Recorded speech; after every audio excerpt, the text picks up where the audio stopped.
এই পর্বে শেখ হাসিনার গোপন কারাগার আয়নাঘর সম্পর্কে আলোচনা করা হবে। শেখ হাসিনা দেশ ছেড়ে পালিয়ে যাওয়ার পর থেকে একের পর এক তার নানা কুকীর্তি বেরিয়ে আসছে।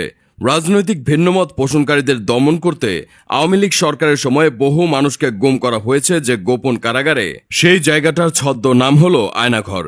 শেখ হাসিনার আস্থাভাজন বাংলাদেশের সামরিক বাহিনীর গোয়েন্দা সংস্থার কিছু অসৎ অফিসার এই আয়নাঘর পরিচালনা করত।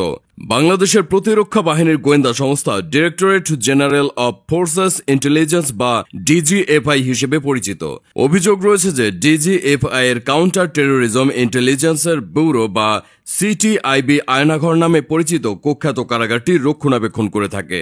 2022 সালে সুইডেন ভিত্তিক একটি স্বাধীন সংবাদ মাধ্যম নেত্র নিউজের করা একটি অনুসন্ধানী প্রতিবেদনে আয়নাঘরের বিষয়টি সবার সামনে উঠে আসে। সেখান থেকে দেশের মানুষ জানতে পারে যে বিভিন্ন সময়ে বলপূর্বক গুমের শিকার ব্যক্তিবর্গদের আয়নাঘরে আটক করে নির্যাতন চালানো হতো।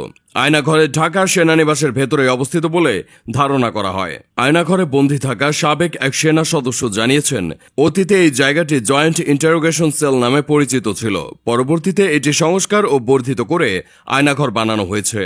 গুমের শিকার হওয়া বেশ কয়েকজন সাবেক সেনাবাহিনীর কর্মকর্তা আয়নাঘরের অবস্থান প্রকাশ করেছেন। তারা জানিয়েছেন, এই আয়নাঘরটি ডিজিএফআই এর অফিসের ঠিক পেছনে অবস্থিত। এখানে কমপক্ষে 16টি কক্ষ রয়েছে, যেখানে একসাথে 30 জনকে বন্দী করে রাখা যায়।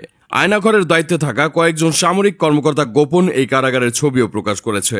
এসব ছবি দেখলে বোঝা যায় গোপনে কারাগারে কাউকে বন্দী করা কতটা অমানবিক। এখানে বহু লোককে বিনা বিচারে বছরের পর বছর, এমনকি যুগের পর যুগ আটকে রাখা হয়েছে। আয়নাঘরে বন্দীদের একজন বলেন, এসব কয়েদখানার দেয়ালে বহু লোকের নানা রকমের আর্তনাদ খোদাই করে লেখা আছে। কত লোককে যে এখানে ধরে নিয়ে যাওয়া হয়েছে তার কোনো হিসাব নেই। সবাইকে যে সেখানে দীর্ঘ সময় ধরে বন্দী করে রাখা হয় এমনও নয়। অনেককেই ছেড়ে দেওয়া হয়েছে, আবার অনেককেই এখান থেকে হত্যাও করা হয়েছে। আয়নাঘরের ছবি হিসেবে সামাজিক যোগাযোগ মাধ্যমে এরকম কয়েকটি ছবি প্রচারিত হচ্ছে, যেখানে দেখা যাচ্ছে বহু মানুষের কঙ্কালের স্তূপ। ছবিটির সত্যতা সম্পর্কে শতভাগ নিশ্চিত হওয়া যায়নি, তবে আয়নাঘরের বন্দীদের নির্যাতনের কথা শুনে যে কোনো হৃদয়বান ব্যক্তির মনে হবে এমন অমানবিক পরিবেশে দীর্ঘদিন বন্দী করে রাখার চেয়ে কাউকে হত্যা করাও অনেক বেশি ভালো। অভিযোগ রয়েছে, ডিজিএফআই এর কিছু অসৎ কর্মকর্তা শেখ হাসিনা সরকারের কাছ থেকে অবৈধ রাজনৈতিক সুবিধা নেওয়ার জন্য এসব কর্মকাণ্ড করত। আওয়ামী লীগ সরকার ক্ষমতায় থাকাকালীন বিচার বহির্ভূত হত্যা, নির্যাতন এবং জোরপূর্বক ঘুমের অভিযোগগুলো বরাবরই অস্বীকার করে এসেছে।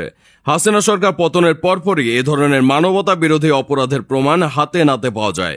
বাংলাদেশের শীর্ষস্থানীয় একটি সংবাদপত্রে বলা হয়েছে, শুধু ঢাকা সেনানিবাস নয়, সারা দেশের বিভিন্ন স্থানে এরকম আরও বেশ কিছু আয়নাঘর থাকতে পারে।